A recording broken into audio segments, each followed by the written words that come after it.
What's up, y'all? We have a fun one today. We have Leigh Brown on the pod. She is a successful real estate broker, best-selling author, mentor, coach, and all-around amazing advocate for agents and NAR in the space. And you'll see that her passion and her ability to entertain really comes through. So it's a fun conversation. And you can really see her passion for helping clients and being an advocate for the real estate industry as a whole. She came via Andrew and Sarah Wilson out of WS and Specs, Wilson and Sons, out of North Carolina. So I'd follow them on Instagram if you don't already. They're great for the industry as well in terms of creating great, engaging content, and it's an all-around great company. But this episode, we dig in and we hear from someone who has probably the best vantage point in terms of an agent's perspective on the recent NAR settlement. So she's got a great perspective, and she's been creating content for a long time and really creates amazing content in the space for realtors and NAR and everything related to that. So hope you enjoy the conversation with Leigh Brown. All right, everybody, we are rolling. Welcome to another episode of Spectora Spotlight. And today we have Leigh Brown from Concord, North Carolina. And we met through Andrew, basically. Andrew Wilson, big friend of the program, friend of Spectora, introduced us to you. Welcome. Thanks for joining. Well, thank you for having me on. But if you're going to say Andrew, you better say Sarah We got to because say Sarah. she's the queen of their marketing campaign and the glue that holds that inspection business together. Exactly. And if you're on Instagram, Home Inspectors, you need to, if they're a great follow. The content they put out is top notch. And Sarah's personality is unique in this industry. You got to check them out. Well, welcome. I think everyone had said the last time we had a non-home inspector on, they said it was one of the most helpful episodes. So really appreciate you joining, because with everything going on, I think different perspectives are what help home inspectors out a ton, as opposed to just the echo chamber. But you have a broad range of perspectives and experience. So if you don't mind, I would just love the audience to kind of hear a little bit about your background and kind of what you do in the real estate space. Sure. Well, I'm an independent broker owner in Concord. I've been in the business 24 years. I'm the daughter of a retired realtor and granddaughter of a builder. So I know far more about houses and construction than most realtors ever will, simply because I've walked those walks myself. I've also served in every capacity in the volunteer space. I've been the vice president of the National Association of Realtors, the president of the North Carolina Realtors, and I'm very heavily involved as a trainer and speaker in the real estate space. And I am the most requested speaker in real estate and trainer. So I've spoken in 49 states and on 5 continents. So I'm very broad based when it comes to real estate. And I like to know what's happening out there so I can bring that knowledge back to Concord and do a great job for my agents and for my clients.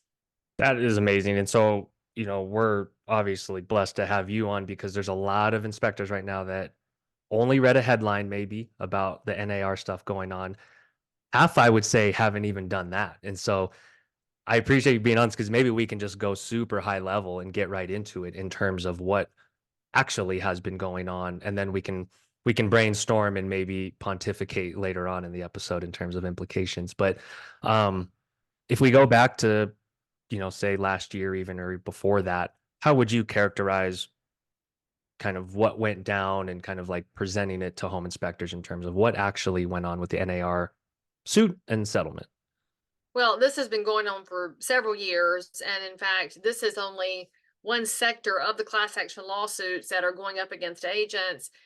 And frankly, for any inspector who's reading headlines and not reading the article, that's no different than one of our buyers seeing there's 18 items on the summary and panicking because they didn't go in and read all the summary items to figure out if it's really worth being upset about, or if it's things like weather stripping and a raised nail on a roof shingle. So you've got to really pay attention to what's going on underneath. And as anybody knows, class action lawsuits are a money grab by lawyers.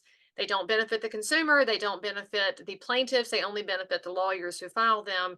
And in this particular case, the realtors, I don't think, did a good job of telling the story of what exactly it is that a realtor does for the client, which one of those things is provide a recommendation to a reputable home inspector so they can figure out what they're buying and understand what the to-do list looks like, even if the seller won't fix it, that they walk into it with a higher level of knowledge. And The reason the lawsuits were found against us is a couple of different stories that were told poorly in the testimony, but also because we currently have an administration in DC that's determined to destroy real estate. And this is something home inspectors should be paying attention to, because when the Biden administration 2 weeks ago, we're recording this the second week of April, when the president and the press secretary made comments about realtors needing to give up commissions so that home prices could come down and calling real estate commissions junk fees,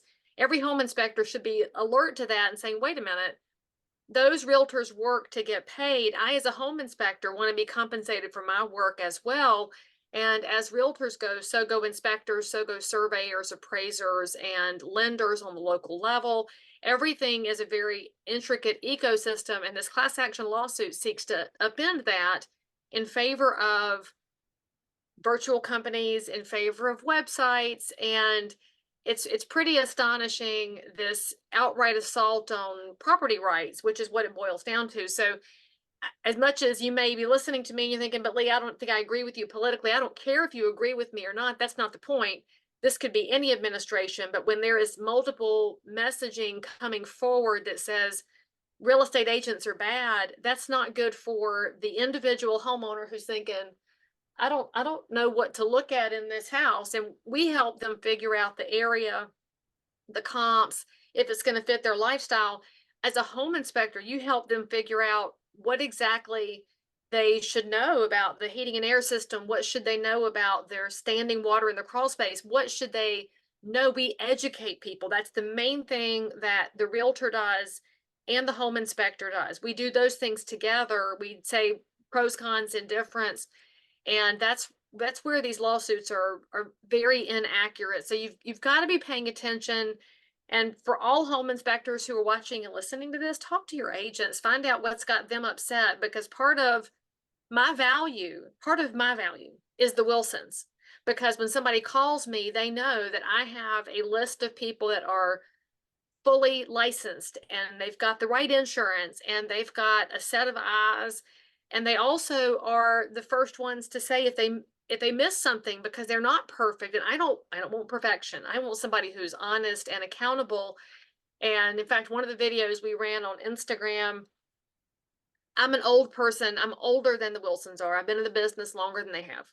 Doesn't mean I know the home inspection side, but I know a blown seal on a window when I see one.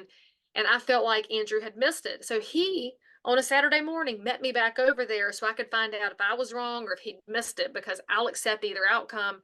He looked at it and then he said, I think you're right. We got a bag of frozen peas out of the freezer to show that you can actually, that's how you can test a seal on a window. And for those of y'all that are watching and listening and don't know that trick, that's why you follow the Wilsons on social media, because you can swipe all this information. And then as it turns out, I was right. And so we adjusted the report to protect the client, but it was our professional relationship that allowed the two of us to say, wait a minute, let's go back and look at this again. And that's what's completely wrong in all these lawsuits, is that the consumer should have a team protecting them. And you don't just buy your biggest investment on an app. I don't even like buying things on Amazon because Jeff Bezos makes too much money, but I'm certainly not going to buy a house that way. There's too many factors involved, and the government doesn't understand it, because frankly, they're probably a bunch of renters. Let's just be honest, except for all the elected officials who own 14 houses and make money off of us. But that's a different discussion. Right. Right. Vicky, I'm very fascinated by the bigger picture, like you said, of like the current administration's view on agents, because that's the bigger game that I think a lot of people are missing. A lot of people in our industry are missing. I mean, honestly, what seller that we've ever met, if you own a home and you suddenly don't pay your agent, and so there's a $10,000 savings there, are you really going to drop your price by 10,000? Or are you going to be the seller that says, whoop, whoop, I'm pocketing an extra 10? This is not going to solve any affordability crisis. It's just going to make it harder for buyers, because they won't know about the area and the neighborhood and if it fits their needs, and they won't know how to find a reputable home inspector or a lender or appraiser. And so it just upends the process and saves nobody anything. It's just kind of, it's not a logical argument. And so for anybody back out there who's thinking, just take 2 steps back and critically think your way through it. which is hard for people right now because we're in this politically charged environment where everything turns into a red versus blue thing. I don't want you to do that. Step back and say, wait a minute, this doesn't feel right, because also, where are the other elected officials on the other side to fight for us? We're not seeing any of that. There's a coalition that says real estate bad. That's not good.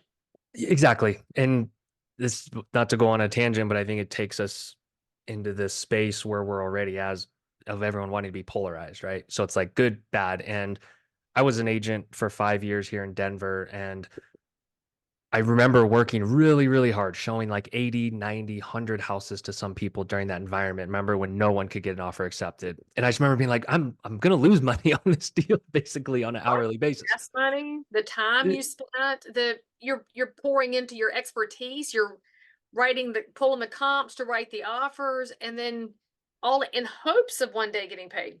In hopes, and not to mention the emotional toll, because a lot of times these are friends, these are family members, and you really ride that with them. And so to paint, I think, anything with a broad brush, I would urge everyone to like not fall into that trap, because even talking to you and getting to know you, it's like your knowledge of the home, like that's a ton of value there that even before the inspector comes in, the buyer has a head start on what the home is and kind of pitfalls and what to look out for. So yeah, to make any blanket judgments come, whether it's July or later this year, I really hope there's more thought put into it than maybe. But I know that's asking a lot, right? Out of any judgment. Well, Um, but since we're probably not going to see a lot of movement from the DOJ, we're not going to see movement from lawyers, because what incentive do they have to listen to us? They are disincented to listen to us. True. What it means is that agents and their partners in their business, such as your home inspector partner, we've got to figure out how we put a better message out to the public that says, don't listen to them. We live here. We know our houses. We know what happens in these markets. And so, like, between Denver and Charlotte, one of the biggest differences is we have a huge issue with wood destroying insects. Mm, And one time you called it a termite litter until we have all these carpenter ants and powder post beetles. So it's a wood destroying insect thing. Your scenario out in Denver is wildly different because you don't have the humidity we have here. So for the buyer who's listening to all this noise, you should realize very quickly there is no national real estate market. There is no national real estate anything. It's about your local people. And when all of us have this very busy lifestyle that we're in right now, where we have a poverty of time, one of the best things you can find is that professional realtor who's got the professional team behind them to say, we'll help you right here with things that make sense right here. And we just have to tell that story more effectively and just neighbor by neighbor, the same way Sarah does. I mean, she's so gifted on Instagram with connecting, the chickens that they're raising and the kids, and then she supports downtown businesses in addition to all the home inspection stuff. So she's building connections with neighbors who then organically come to her and Andrew and say, hey, we have a question about house things and a question about repair things. And that's where the long-term ability to sustain a business is going to come from. It's going to come from providing value and teaching people to ignore the mainstream media, which you should have been doing all along. exactly. I think that's a recipe for groupthink and just naivety. Just seeing and believing what you see. Um, do you believe there will be a small flush out of what I would say the small minority of agents that truly don't add that extra value, that don't take pride in kind of like being the holistic relationship manager? And is that a bad thing if it's the more of the fly by night ones? Not that I'm throwing them under the bus. I I will. mean, I think we're going to lose some. I wish they were all the fly by night ones, though. But some of the fly by night ones who don't give a rip, they'll stay in because they're they're not ashamed to be mediocre, and that of course exists in every profession. I True. think we'll lose the ones who aren't strong negotiators, who don't have the ability to ask for the business, which is a classic sales skill. Ask for the business. And there's a lot of agents out there who, because of the market you've already mentioned, where you had all these multiple offers and you're just writing offer after offer after offer, you're not really thinking about it and crafting an offer. They're just throwing spaghetti up against the wall. I don't know that they'll all survive. Mhm. And also in an inflationary environment where it's so expensive to eat and it's expensive to keep a roof over your head and gas continues to go up, I just don't know that we have as many agents that are going to continue to pour in hopes of one day getting paid, like the way it's traditionally been set up. I think we're going to lose some that just look for a more stable job with some paycheck Sure. to it. But I think that with the way it shakes out, one of my fears is we lose a lot of the early career agents. Like, I'm old, my phone's going to ring anyway because I Right. have the longevity here. People know I have expertise. But there's a lot of good 2 and 3 year agents who are just getting going And and they're hungry, and they excited, they're want it. hungry, they do the work, they're trying to get more knowledgeable, but because you're looking at a world where we're being attacked about compensation, at the same time, there's nothing to sell. And so we had these agents that were at risk because there wasn't enough inventory to sustain them. And now they're being attacked. I think some of them will just say this is too hard. And it's interesting if I look at the home inspector market, it's one thing that's worried me over the COVID era is how many agents got their buyers to write offers with no inspection contingency, and they waived the whole inspection process. And we didn't do that as an office. We're like, no. I mean, even if the seller won't fix it, you have to know what you're buying.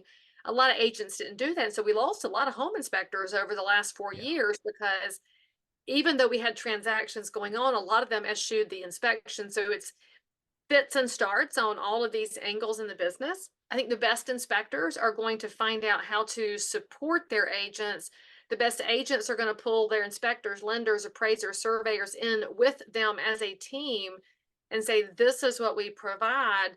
But that means the agent who didn't figure out how to build a support team because maybe they didn't think they needed it. Maybe their arrogance got in the way of saying, I know a lot about houses. Leigh Brown does. I'm still not a home inspector. I'm never going to pretend to be one, but I'll say, let's ask Andrew about this item over here. That's who's going to survive. And so I do hope that the really good agents who haven't gotten their feet under them will just go all in with information and knowledge, and they'll get that discipline going. They'll get the hustle, they'll get the fire in their belly and say, dadgummit, I'm going to survive. I just, I think we probably lose over the next 2 to 3 years. I bet we lose maybe 10% of our agents, if not more. Hmm. Yeah, and the strong will survive, like you said. The ones that, whether it's supplementing with a part-time job or but still being all in, because there's And no shame in that, by the way. Can we toss that in, Kevin? I mean, yeah, there's no shame in an agent getting a job to keep your family provided for while you figure out how to survive a commission world. I mean, in our market, we have one of the Amazon distribution centers. I know some real estate agents who that's their workout. I mean, if you're yeah. throwing boxes around, you're gonna be cut. You got upper body workout and you get paid. And Benefits. frankly, yeah, they do have benefits. We don't have that. So no shame in that. The only people I feel should get out are the ones that don't care. Right. Like they take it, whatever. Somebody calls me, wants to sell a house, just throw it out there, throw an offer. They are not thoughtful about it. I want to keep thoughtful people in this business, And even if that's it the takes 2 jobs to do it. well said. And that's the beautiful parallel with inspectors and agents. There's a lot of similarities because there's some inspectors don't care. We'll do it for $100, $200, give you a crappy report, not add context, not guide the homeowner. And we don't want them to stay. We'd rather them flush out, right? If But the he's new the way. but the new guy that's a firefighter on the side and doing this because he cares and wants to grow and help his community, we will support them 1,000,000%. We want to lift them up. And honestly, that fireman's probably a power washer guy on the side too. So he's looking to do a couple of things. And frankly, my homeowners would be happy as they could be if they suddenly found out that Andrew had the ability to pressure wash the driveway for them. I Yeah. mean, no, Sarah, you don't have to start that business just fully loaded. I'm just saying But it could be helpful. can I get your opinion on that? Because this is a good thing to riff on. Home inspectors are notoriously worried about the appearance of conflict of interest, and some of them will not offer a service because they're worried about the homeowner accusing them of self-dealing, right? Whereas as a former agent and multiple home buyer, I cared about convenience when I was in that space. I was like, oh, you can power wash the house too? How much? Can you do it today?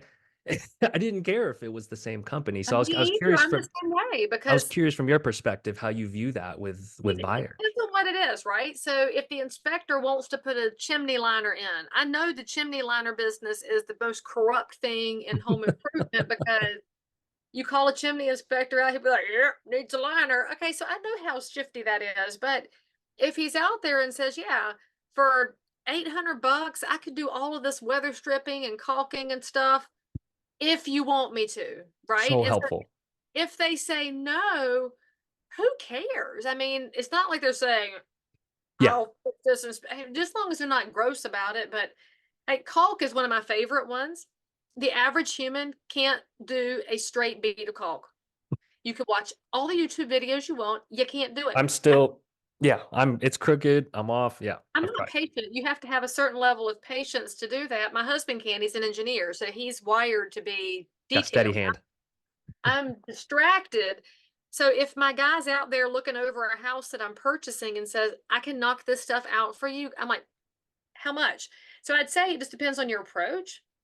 And I know you can't put it in the report based on your state laws, and we don't want you to put it in the report. But while you're talking to my buyer, if you tell them, I'm glad to be a second quote for you, I mean, be a second quote. And then they could say yes or no.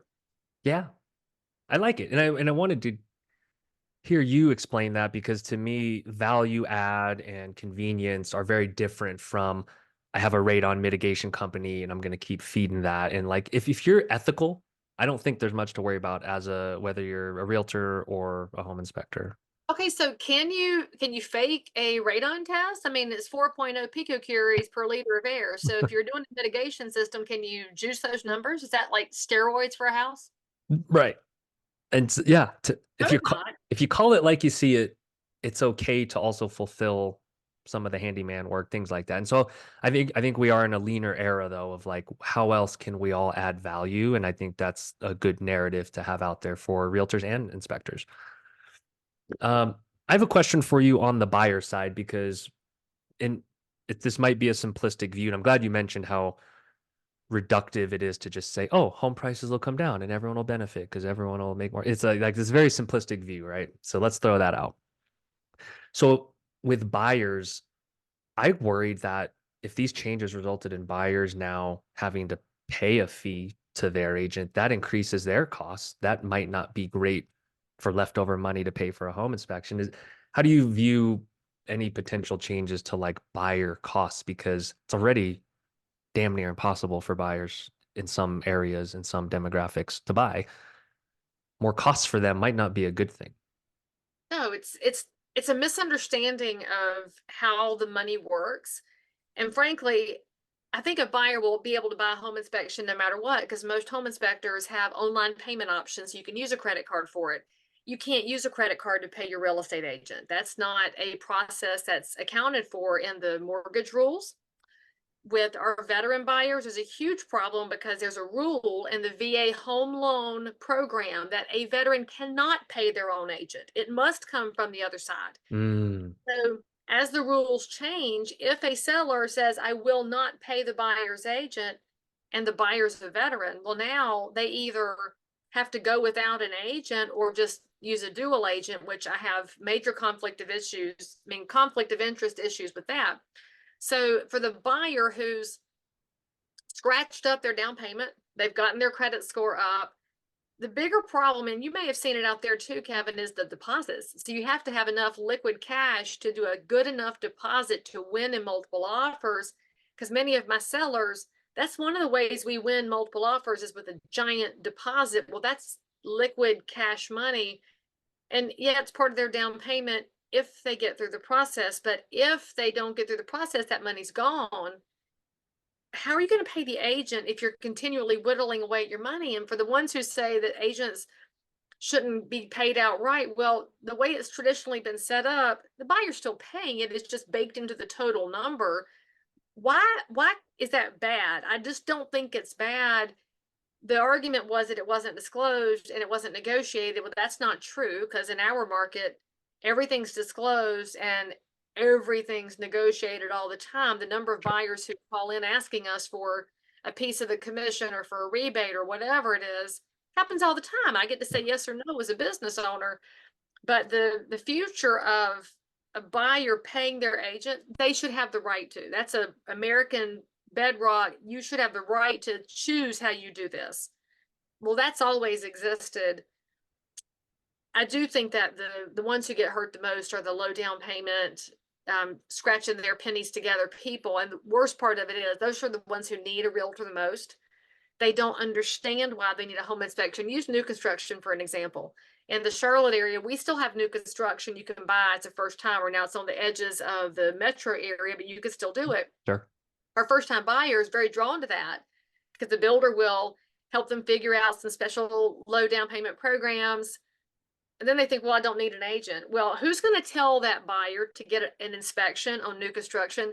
Builder ain't going to do it because Nope. they don't want a third party inspector in there. The agent, oh, I'm like, yep, I want them in there twice. I want pre-drywall. I want them at the final. I want them to go find the bowed stud and find that pipe behind the master shower that's going to do this when you turn the hot water on because they didn't attach it properly. And the builders are going to, I think, take advantage of buyers who don't have agents because then they can avoid the home inspectors too. So it just becomes a matter of rules have to get fixed. And this is something, again, my frustration with our bureaucratic overlords in DC, that VA rule needs to be fixed. I've been asking for that rule to get fixed since 2017, and they didn't want to fix it because they said we didn't have to, it's not a problem. Well, now it's on the table to be a huge problem for only our veterans. So that one group's going to be carved out. And then your other groups are going to be potentially carved out for lack of available funds because of different loan rules. And I'm really not seeing a lot of movement in DC to fix that because, again, you look at the messaging coming out, there's a big push that says, hey, Gen Z, just rent. You're never going to own a home. It's never going to be affordable. It's out of reach.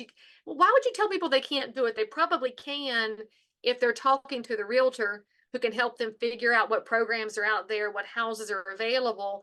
Then we get the inspector involved to make sure their money is sound and they're not buying a money pit.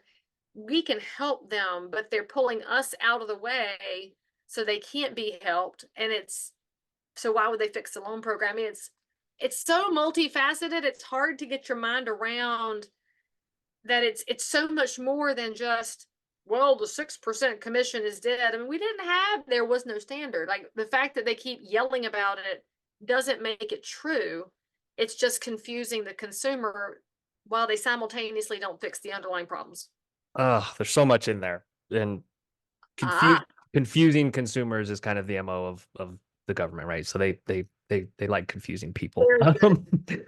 So first, you probably had a lot of home inspectors saying preach on the new construction inspections. A lot of our inspectors are doing wonderful with those. And if you're a homeowner watching, because I bet there will be some buyers watching this, new constructions need a third party home inspection. And it's pre-drywall. I can't say that enough. You need an inspector at pre-drywall, and the builder's going to tell you we build to code. Just hear what they say. They build to code, and the code is the lowest baseline.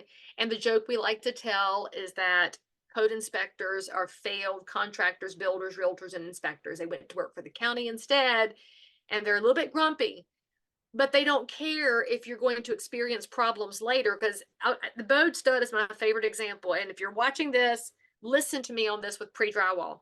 If you've ever been in someone's home when the sun hits just right and the wall doesn't look flat, it's because there's a bowed stud in there. And so it's not straight, they're kiln dried. And so it might dry just like this a wee tiny bit.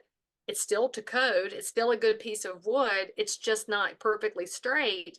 The only time you're going to catch it is pre-drywall. That's what a home inspector does. They look for those weird oddball studs, and we can tell the builder, fix it, and the builder will fix it. They will never go back in the wall and fix it later, though. So you have one chance, and you're the only one that can do it. You who built the house from the get-go, the fifth buyer 20 years down the road is going to cuss that stupid bowed stud that everybody has cussed for 20 years that you could have fixed for $200. We'll definitely clip this and send it to all new buyers. Code is the bare minimum. They work for the county. They're incented to just check the box and probably move on with their day, right? Depending on how they like that builder and that general contractor, and did they like the subs, and Fair. did the subs leave cigarette butts in the porta potty and ticked them off? And it's just it's an odd subjective process to watch. Yeah. And builders can't crank these out fast enough. And so they're probably incented to just get it done and move on as well because they're understaffed, right? Because of after COVID Labor shortage. labor Well, shortage. quality labor shortage. Let's just say it's quality labor because we Fair, get labor out fair. there that's terrible. Just like with contractors everywhere, quality labor shortage. This is all awesome information, by the way, for homeowners that are watching. For inspectors, you said they should go talk to their agents and pick their brain around what? Like, how can they collaborate better? How can inspectors kind of help with this? Like you said, better storytelling and value selling. Like, Well, what? it's interesting. So most home inspectors, and I have to say most because Andrew and Sarah are so unique. I mean, they're Really are. unicorns in the inspector market. When I look at how I'm usually prospected as an agent and as a broker, they want to come to my office and tell me how you're going to be a great home inspector. Okay, so that's not going to help my business. You're just a yellow pages ad at that point. I want to know, are you paying attention to what consumer behaviors are, consumer preference? The fastest growing demographic of home buyers is single females. How do you speak differently to a single female purchaser versus a married couple? That's two different conversations because women are wired differently than men. And then God help us all. What if she brings dad with her? That's the worst thing to happen to any home inspection is dad coming along. So if you come to my office and say, this is how we approach dads, my agents, their ears are going to perk up because they're thinking, well, thank you. You can help me manage that specific process. It's a specific process. And then I want to know how you handle downsizers, 55 plus. How do you speak to a generation that is not going to text everything? So how are you going to communicate with them? Give us some really good information, then talk to us about what you heard in CE. So in North Carolina, our home inspectors do more continuing education than realtors do. Don't get me started on that. Ooh. And so what they find in their home inspection CE comes up in my inspections. The rocking commode was big for a few years. And for those of y'all that don't know, that's when the toilet is not sealed properly with the wax seal underneath. Well, we had a lot of inspectors that would go into houses and sit down and do this and try and rock it off its seal, thereby causing the seal to break. And so as an agent, I'm like, son of a gun, I didn't have a problem until you sat down and tried to find what was on the CE. But when my agents know what's on CE, we can speak to our clients about it. The anti-tip bracket on the stove, classic example. It's in every state. I think it's all in your pre-built paperwork and websites. Mention the anti-tip bracket. All right, if you're a new agent or an agent who's primarily done new construction and you don't know what the anti-tip bracket fuss is all about, you don't even have little kids, you don't understand where it came from, and frankly, how stupid of an inspection item it is. Because, I mean, unless that anti-tip bracket is in a stud, it ain't keeping that stove from falling. Plus, if your child is climbing around on the door to the stove, we got parenting issues too. But still, I don't want my buyers to panic over something that you were told in CE to write up. So come talk to us. Give us a top 3 things you learned in CE. That would be a great sales meeting for any inspector to offer to a real estate office, because then we can take that information, convey it to our buyers. Hey, this is what our inspector heard in CE, so this will probably come up on your inspection. Well, now their expectation is that those things will happen. So when they see it, what do they think? Oh, I figured they were going to say this. Their panic level is reduced. Whatever we can do to reduce their panic allows them to think logically. So you go back to the idea that women are the fastest growing demographic of home buyers. Women by nature are more emotional. Men by nature are more logical. It's not a broad brushing, it's just how people are. Well, when you can give somebody good expectations, it lowers the emotions so they can activate the logical side. And frankly, the same thing happens for the logical person. You told them this might happen, check, check, check. Your level of trust with them went up so much for a house you never saw, for a buyer you never met, over information that was started off as generic and became specific. So that's what I would love to see from a home inspector is how do you manage, how do you communicate, and then how do you support us with good information? That's wonderful. And home inspectors notice we didn't talk about electrical panels. We didn't talk about copper piping. We talked about, you said the word communication no less than 3 or 4 times in that. And I just want to highlight that because you're right. Home inspectors are logical. They work with their hands. they believe the rest of not even consciously, I think subconsciously think the rest of the world is that way. And I will say, even a husband wife duo that is on a home inspection, speaking to the female more than the male a lot of times is key. And I think home inspectors, mostly male dominated industry, gravitate towards talk and shop with the guy. And I'm like, it's anything like me and my wife, In charge here. you need to be winning her over with the emotional side and the logical side. So I love how you frame that of like who you're choosing to communicate to, what you're choosing to even say. Those soft skills aren't taught a ton in our industry. We try and do a little bit in terms of trainings and whatnot, but That's it, probably an untapped a way to explode people's productivity is the soft skills side of home inspection. yeah, doesn't just get talked about a ton. I mean, they'll talk about drones and crawl bots like all day, but it's an area we need to That ain't focus. going to calm down the lady in the kitchen who's in love with the backsplash and the countertops, but she's panicked over the window that's not operating properly. Right. Have you've probably witnessed it done really well.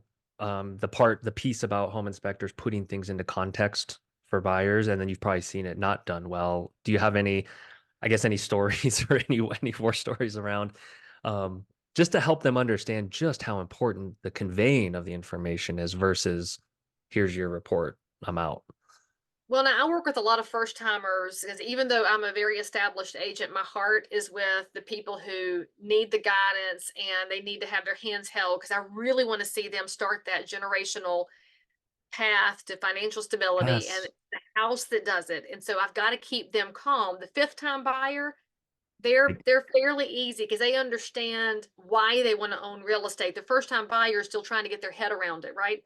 So what I have found with them is education goes further than anything else. And so when you explain to them what the P trap is and how do you take care of that in an off season and you show them what the furnace filter is, it's different than the air registers. And you explain to them buy the cheap little blue or the cheap white filter instead of the super allergen tippy top one because that's going to wear out your system. When you give those real life, here's how you live here for the long haul. Oh, by the way, we should get the seller to look at the fact that the return temperatures aren't quite right. And I'll let your agent talk about that. But I want to tell you, my buyers, this is how you take care of your unit over the long haul. Put in the cheap filters when you pay your mortgage payment. That'll help you stay on track. The real life example mixed in with the information keeps the panic down. I want them to keep their panic down. that's beautiful. And I love hearing that language because oftentimes we get home inspectors saying, how do I word these things? I know how to write a report, but like, how do I relate it to a human that's living in a home? I'm like, you probably live in a home. Think about how you talk about this with your wife and your kids or whoever. Or yeah, your kid's buying their first house. What would you tell your kid? Because you know houses. You're not that dad. But if you are that dad, that's probably why you get another home inspector to come inspect your kid's house. Yeah, yeah, exactly. If you want to be the dad that's following along, picking everything out and driving the agent up the wall. What are some other things home inspectors can maybe think about either doing or doing better to be a better partner? And that can Be be be available. Just be available. And I don't want agents to work 24/7 because they get burned out. I don't want my inspector to work 24/7. But if I can text you and say my people have a quick question, if I know that you're out this weekend because you're taking care of your in-laws, tell me, have your little text thread of your best realtors. Hey, we're going to be unavailable for the next 3 days. I won't bother you. I will totally honor your time. And then I will bother you when you get back. And I will tell my clients, you're going to have to cool your jets for 3 days. The inspector's out of town. I can honor you if you tell me what's going on. But by that same token, if you didn't tell me you're out of town and I have a quick question, be able to respond because as an agent, I'm only reaching out if my clients are burning me up. Mhm. And they're burning me up. We have a short amount of time to put out that fire before it becomes a blazing inferno that destroys everything. Just talk to us. Please talk to us. And just when I think about that availability piece, I get something under contract in the market we're in right now, these multiple offers. see what you can figure out with us. We will tighten up the time frame. I have figured out how to get my people to only show up at the end of the inspection so that they only hear the notes and they don't get in the inspector's way. That saves everybody time and frustration. As an agent, I have an obligation to make sure the homeowner's house is secure, but I don't want the buyers there for 3 hours. And so when we can work together to help each other, you get more productivity out of your hours. My clients can get the information they need, and everybody can get it all moving forward together. But also, I got to add one more thing. Don't be afraid to say, don't buy this house. I find that agents need sometimes the inspector to say, I wouldn't be buying this house. And they don't want to say it because a reputation in home inspection that you're trying to blow a deal up. I'm not asking you to blow a deal up, but I'll give you an example. This was probably 20 years ago. I had a young lady buying a house. It had a natural spring under it. So in the crawl space was a natural spring. My home inspector and I both told her, please don't buy this house. Please do not buy a house with a natural spring under. There is nothing we can do. You will always have moisture under this house. You will have the potential for fungal growth always. And she loved that little yellow house. It was yellow. And he tried so thoughtfully to say, he just didn't want to say don't buy it, but he said everything but don't buy it. I told her don't buy it. 6 months later, she said, I wish I'd listened. I shouldn't have bought a house with a natural spring because this house is humid all the time. And that was an inspector, obviously it predates the Wilson. So Andrew, don't get your feelings hurt. This is, you were still in high school or something. But at the time, I wanted my inspector to look her in the eye and say, baby girl, don't. I mean, give up your money. I wouldn't buy this house. So I don't want you to say it flippantly, and I don't want you to do it for less than reasons, but there are houses where you look at it and you think the band sill's gone. That's bigger than this buyer can handle. The fungal growth is through the house, making that beautiful black lace design, and they have little people with asthma. Help me with those situations. It doesn't mean that I wouldn't let an investor buy a house with a bad band sill or fungal growth in it. That's a different scenario, but it goes back to one of your skills is the soft skill of reading people and understanding different demographics. So when you understand the client, you may can even call me and say, I'm going to tell them not to buy this house. It's a hot mess. Prep me for that. We can all have the conversation together, but honesty, honesty, honesty goes right behind communication, communication, communication.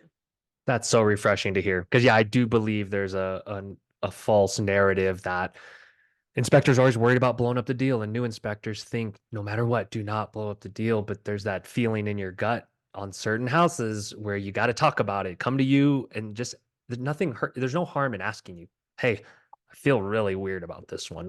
How do I word this? How would you word this? If the hair on the back of your neck is standing up, tell me that. Tell the buyer that we hired you to give us a third party opinion. And then the buyer can go ahead and buy it. That's fine. But they buy it with full information that there was a third party who told them they had reservations. And I'm okay with that. I think most agents are. We just want you to be thoughtful about it, not reactive. Yes. Yeah. And inspectors, there's so many confident, high integrity agents that will be just fine if that buyer doesn't buy that house. There's going to be more, and I've been there. It's like, yeah, you work hard to show a ton and you find the one that you thought was the one, and then it's not. And then you're like, all right, we're back on the road again.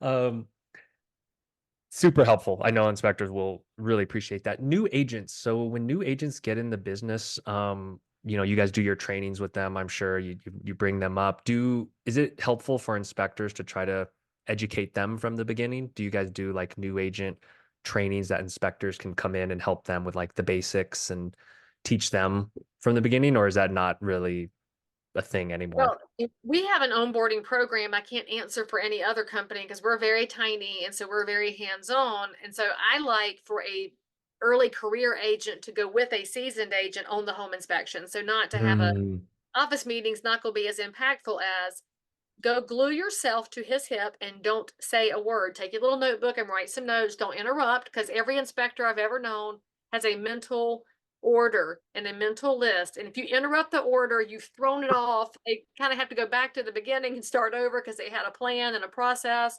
So don't interrupt him. Go learn, go watch. And then if the inspector wants to talk to you and show you something, they can, but don't you say a word. And I just think there's a lot to be said for that apprentice mindset that wants to go drink it in without trying to interject. And God help us, those early career agents who think they already know everything because they got the license. And they're like, well, I bought a house once. Like, shut up. I don't want to hear it. You are in a different position now. So Yes. shut up and listen and learn. And I want them to go on I can't say it enough. I want them to go on a new construction inspection. I want them to go on a historic house inspection where, you may have leaded glass windows that aren't double pane insulated. I want you to go on one that's 10 years old because there's so many different house types and house ages, and they all have different needs and electrical panels, right? So if we see knob and fuse, well, that's a whole different ball game than these beautiful square D panels. My new agents need to go hear it as much as possible before they're in front of a buyer. It's the way I was trained. When I got in, my dad made me live in his hip pocket for 90 days before I was allowed to touch a buyer or seller. And I'm so grateful for that because it allowed me to have some language that I could use from him. I knew things from that home inspector who he's retired now. He was the best. I mean, he lives in a house from the 1700s, and so he knew the history of the county. So as an inspector, he was telling the story of the area while he looked at the house with those clients. I mean, It's that's something beautiful. else inspectors could actually offer. Now that I say that, is don't be just housey. Talk about, I mean, the Wilsons talk about their chickens, right? Because who doesn't want home eggs? So when you start connecting to the people and connecting them to the community, you're also giving them permission to buy the house and make the repairs and make it all better. But that's a yes, that's a big yes on apprenticing. And if you want to come to the office meetings, that's great, but that's not the same thing as here's what to look for in the crawl space. I love that as a tip. Yeah, offer that up, inspectors. Take a newbie along with you. School them, show them the way. Being a historian of the area, that's a gem. I think that's a tip I've never given inspectors of learn the history of an area because that connects, guess what, to the heart of buyers and it helps them feel part of the community. Um, Love that a ton. All right. So for the last bit, I want to switch gears back to buyers and sellers because obviously that's the such, hot topic and one I think you have such expertise and knowledge and history of. Come July, maybe we don't see a ton of change right away, but are there things buyers and sellers you're anticipating them to kind of be asking about or wondering how things go? Because, and I'll give you context. My dad served 30 years in the Air Force, so the VA thing hits home with me, right? So I'm like, man, they're kind of left out in the wild here, which is a shame. It's like, where's the thought and respect for them? But yeah, will buyers be coming and like if they see a headline, what are they going to be coming and asking or thinking? Like, what are you anticipating in terms of their reactions, like buyers or sellers?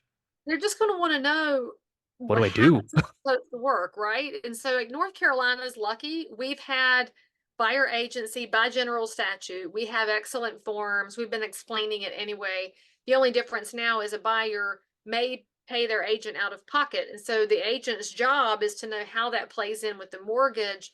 But the way that I do it, I was looking for a sample on my desk. I don't have one sitting here, but I take the offer to purchase and I grab my trusty highlighter because I love highlighters. And one of my favorite home inspectors hands out highlighters. I'll just point that out. That's a good Great one. gift. That's a good one.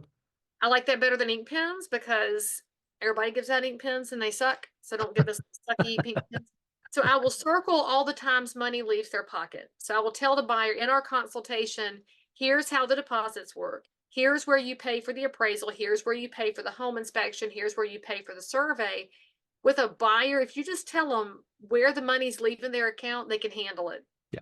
I think where a lot of agents have missed opportunities is the buyer expected the down payment. They did not expect any other money to leave their account. They never heard of a survey. The lender probably didn't tell them about the appraisal being a separate expense because they just showed it on that general expense sheet. But the appraisal gets paid for separately. and the deposits have to be written with the offer. And I want my people to know all the times money leaves their account. Now we're just going to make sure we're including an item for compensation for the agent, but we're also offering them, they can hire us hourly or they can pay a traditional commission. And we showed the difference in risk on that.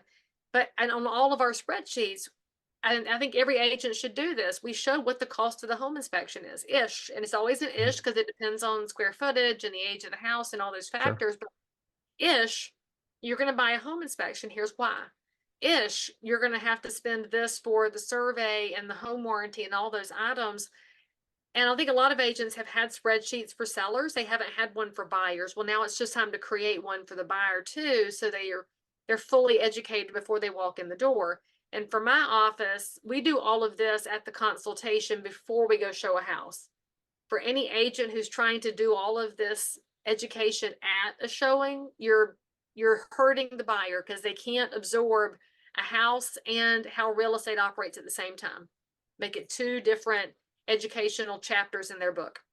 I love this. And there'll be agents watching this too. And I think that's like great advice for up and coming agents of how to navigate this.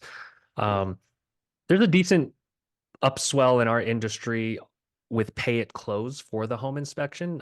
I was curious if you had thoughts on one way or another on buyers being able to pay at close for the home inspection. Well, that's none of my inspectors because they don't want to release the report until that's been paid for. And I don't blame them Sure. because if a buyer crashed two contracts over whatever reason, and we could say it's the home inspection or the loan, but sometimes it's just that the app kicked up a new house and they like it better down the street. They think they only have to pay for the inspection on the house they bought. Well, that's not fair. The inspector did their work. Right. So North Carolina actually has a form called Professional Services Disclosure and Election. And we explain to the buyer up front at the consultation, you're going to hire an inspector, you're going to hire a surveyor, here's all the people you're going to hire. They get paid for at the time of the service. They are licensed professionals in their field, and they are responsible for their own E&O, their own insurance, and I'm not those people. And so I'll let them know you're going to hire all of them. I don't have the same expertise they have, and they're going to be compensated. And our form came to be because of people not wanting to pay for professional services. And so I don't think any home inspector should have to carry it to closing. I mean, I do because I undertake the risk of getting compensated, but y'all aren't commission-based risk people. You are charging a fee for a service that has been provided, and so make them pay it to get the report. I think it's a smart process. Yeah, no, that makes sense. And I think up until now, inspectors have been trying to do it on their own. And then the software providers like us are saying, okay, what if we paid you and carried that risk? Would that be of value to you? Because some inspectors had the theory that, hey, if someone paid at close, they could think more clearly about the services they needed, like WDI, rate on whatever. Hopefully they're adding those if they need them regardless. That's my perspective is like, Well, if the agent would go over with them all of the possible expenses on a little spreadsheet like the lender does, yep, then you guys wouldn't have to front it till closing and the buyer could know going in, this is what I'm going to pay on my biggest financial investment I'm ever going to make. And I tell buyers this all the time, like, are you really going to shortcut yourself $500 when you're spending $500,000? Really? right. Okay, so no, yeah, you didn't need a well and septic inspection because you're on city water and sewer. You saved that money. You don't have to get a radon inspection. Charlotte and Concord, we have radon pockets around here because if you didn't know, gold was first discovered in the United States here in Cabarrus County, North Carolina in the 1700s. We are 100 years ahead of California. Wow. When it was discovered here by John Reed in the 1700s, a lot of farmers started digging up their land to look for gold. Well, we didn't have that much. So the mines filled in over time, which trapped the gases underground, which is how we have some pockets of radon and some that don't, because of course it's decaying uranium underground. So when you know those little bits and pieces, I know there's areas of town like you need a radon inspection because we're going to have to do a sub-slab suction reduction system. It's coming. But there's other areas where I'm like, if you want to, because you read it on the internet, you can. I'm not going to twist your arm about it. But that's where the agent's got to have some expertise to provide to tell them spend it or don't spend it. But at the end of the day, The inspector did the work and should be paid for it. And if you're afraid to ask the buyer to pay you, then you've probably got to take a sales class or get out of this, because agents are having to learn that hard lesson right now. It is okay to be compensated for being a professional, but you're going to have to ask for it. And home inspectors are no different. That's such a great lesson. And I love how you worded it too, in terms of buyers' expectations are everything, and setting expectations. It's like most things in life, right? Like setting expectations, and they come in knowing what to expect. There's less sticker shock with the home inspection. Um, but you also just gave inspectors a great idea of like helping your agents with this communication if they're not like you and wonderful and have all this experience. It's like if they're newer or if they don't have that muscle built, help them with communicating how to set expectations for the buyer. Well, make them a spreadsheet, right? So make us a spreadsheet of the average house in your area. The average house is 2,500 square feet. Well, that's going to be 695. Quit giving us a price sheet with all these little ranges on it. Well, it's up to this, and it's this and this and this and this. Just say on an ish house, on the average ish house, this much for radon, this much for wood destroying insects, this much for the home inspection. Just break it down, and then at the bottom put the big asterisk. It might be more, it might be less, but I have found that to be much easier to explain than all the different ranges, because sometimes we just make it too difficult. I'm so glad you said that. 10 cents per square foot above 2,500, but under 3,500. Yeah, it's like, no, stop that, right? Is that a PSA for home inspectors? Let's stop that. Just pick one damn number, make it Yeah, all 995. I don't care what size the house is. It's all nine. I don't care. Make something up, but don't make it difficult. great parting words. Leigh, I want to be respectful of your time. This has been amazing. This is packed full of information for literally anyone in the real estate space. Tons of years of knowledge and experience packed in here. So thank you very, very much for spending the time. And maybe we'll do it again if there's big changes. We'll see. Probably not, but we'll try to keep people briefed and up to date with this. If people want to find you, where's the best place in terms of following along with what you're doing if they wanted to get in touch? Well, if you're following Andrew and Sarah Wilson on Instagram, then I'm showing up in their feed all the time because we play well together. So I'm Leigh Brown on any of these networks. And I'm also at leighbrown.com. You can always reach out and ask any questions. And I'll just say, if you're an agent watching this, you should know your inspector as well as I know the Wilsons. And if you're an inspector, you should know your agents well enough to put them in your social feed.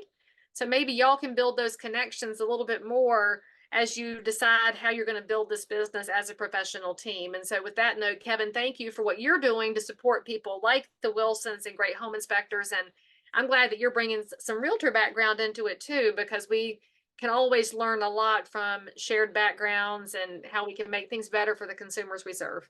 Yeah, absolutely. And nothing like, I mean, the knowledge and wisdom you bring, I think inspectors are going to be craving more of this in terms of just the language and the way we think about the industry and compensation. It's also transparent, and we just need more talk about it. It's just not being talked about enough. Like in these terms, we're relying on headlines, and that's got to stop. So, all right.